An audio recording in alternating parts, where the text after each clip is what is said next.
Hello dear viewers! Ayan, yung anak kong si Sofia ay gabi na naman siya nakapag-isip ng kanyang ulam, kung ano ang kanyang uulamin. Kaya niyaya niya ako papunta sa palengke.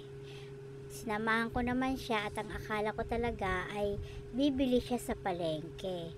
Yun pala, dyan lang kami bibili sa may mga street foods. Yan, marami mga street foods dyan. At tinamad siya palang magluto, kaya hindi na kami talagang tumuloy sa may palengke. Although ang katapat niyan ay palengke na. Yan, tatawid kami dyan at palengke na. Ito, yung mga nasa gilid-gilid ay nagtitinda rin sila ng gulay. Maraming tinda dyan, saging, yung mga sari-saring gulay, at sari-saring mga street foods. Meron dyang isaw, ayan, meron dyang ayan o, yan, kikiam, squid balls, yan. At ito naman, yung lugaw, yan, pares, tas may mami din. Ito naman, basta marami dyan, may mga nagtitinda rin ng mga lutong ulam.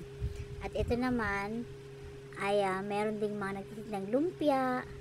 Yan, marami talaga nagtitinda dyan. Ewan ko lang kung anong bibilhin ng anak ko, kung ano ang matipuhan niya. Ayan, dito pala sa may fried chicken. Ang binili niya ay yung pritong chicken na buong chicken ang kanyang binili. Yung siya na ang magtatadtad. Yan, yung piniritong buong chicken. Yun ang kanyang naisipan na ulamin. So, ayan, ang dami rin bumibili at suki na pala talaga siya dyan. Dyan siya lagi bumibili. At ito nga ang palengke o nasa tawid lang. Hindi na kami tumuloy. At ito, ang paborito ng asawa ko, ang liver. Yan, fried liver. Pork liver. Yan, pork liver ang paborito ng asawa ko. Madalas siyang bumili niyan kapag nandito siya, umuwi siya sa Pilipinas. Siya ang kanyang kinakain. Pork liver. At ayun nga, pauwi na sana kami. Kaso, naisip niya or naalala niya na nagpapabili pala ang kanyang panganay ng kwek-kwek.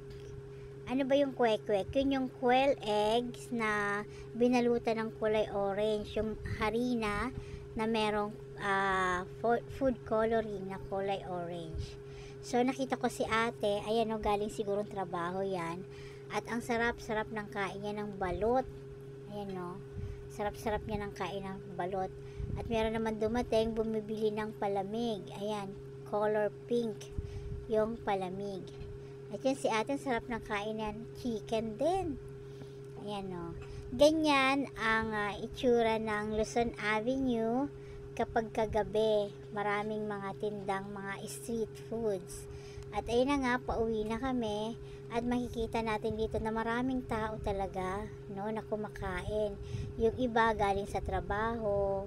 At yan nga, pauwi na kami niyan. At pagkagaling namin doon sa may labasan ay nagtupi na ako ng aking mga damit na nilabhan ko naman kahapon.